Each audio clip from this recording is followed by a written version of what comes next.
नमस्कार दोस्तों। आज हम आपको शिवलिंग पर मांस चढ़ाने वाला भक्त भगवान शिव की एक अनोखी कहानी सुनाने जा रहे हैं। उनके एक भक्त की, जिसने शिवलिंग पर भोग की जगह मांस चढ़ा दिया था। पुरानी कथाओं के अनुसार कन्नाप्पा नयनर नाम का एक शिकारी हुआ करता था। एक बार वह जंगल में शिकार करने गया हुआ था। तभी वहां उसको एक मंदिर दिखाई दिया। वह मंदिर की तरफ बढ़ता चला गया। अंदर जाकर उसने देखा, वहां एक शिवलिंग देखा।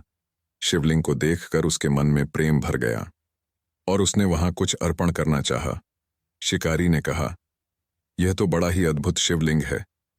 मैंने सुना है जब हम भगवान के मंदिर में दर्शन करने जाते हैं तब हमें कुछ ना कुछ चढ़ाना पड़ता है, लेकिन मुझे यह समझ नहीं आ रहा कैसे और किस विधि से यह काम करते हैं। मेरे पास केवल अभी ताज़ा शिकार किया हुआ मांस पड़ा है। एक काम करता हूं, यह शिवलिंग पर चढ़ा देता हूं। शिकारी ने भोलेपन में उसे मांस को शिवलिंग पर अर्पित कर दिया और वहां से चला गया। मंदिर की देखभाल एक ब्राह्मण करता था जो उसे मंदिर से बहुत दूर रहता था। हालांकि वह शिव भक्त था, लेकिन हर दिन शिव मंदिर इतनी दूर आना बहुत ही दुर्लभ था। इसलिए वह केवल 15 दिन में एक बार ही आता था और मंदिर की साफ सफाई कर, भोग लगाकर और पूजा कर कर वहां से चला जाता था। अगले दिन जब वह ब्राह्मण शिव मंदिर पहुंचा तो शिवलिंग पर वहां मांस चढ़ा देख आश्चर्य में पड़ गया। उसने तुरंत मांस को हटाया और माफी मांगने लगा। हे भोले शंकर, यह क्या शिवलिंग पर मांस जरूर किसी जानवर का काम होगा।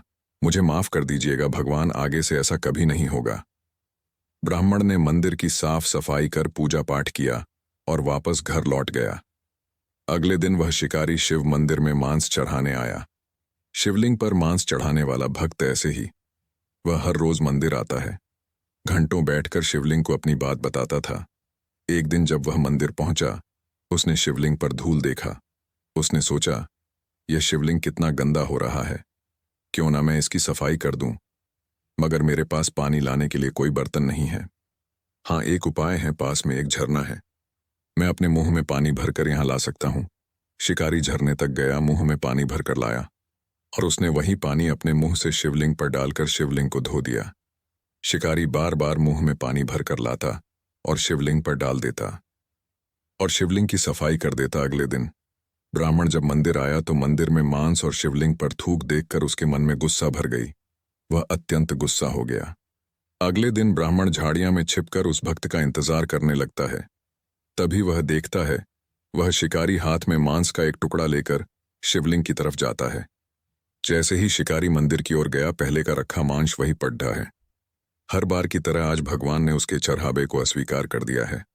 उसने कहा, हे भगवान, आज मेरा चढ़ावा आप स्वीकार क्यों नहीं कर रहे हैं? इससे क्या कोई भूल हो गई है प्रभु?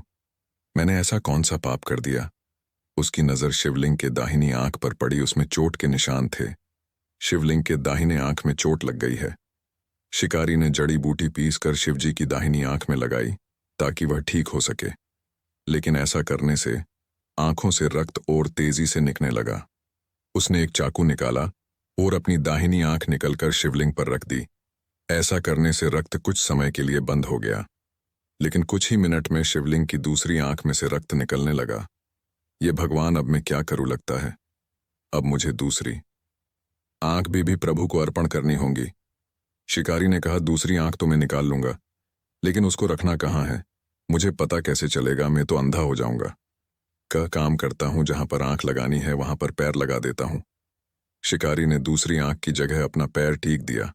जैसे ही उसने अपनी बची हुई आंख निकाला, तभी वहां एक अलौकिक प्रकाश फैल गया और भगवान प्रकट हो गए।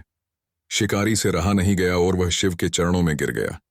शिकारी, प्रभु, आपके दर्शन पाकर मैं धन्य हो गया।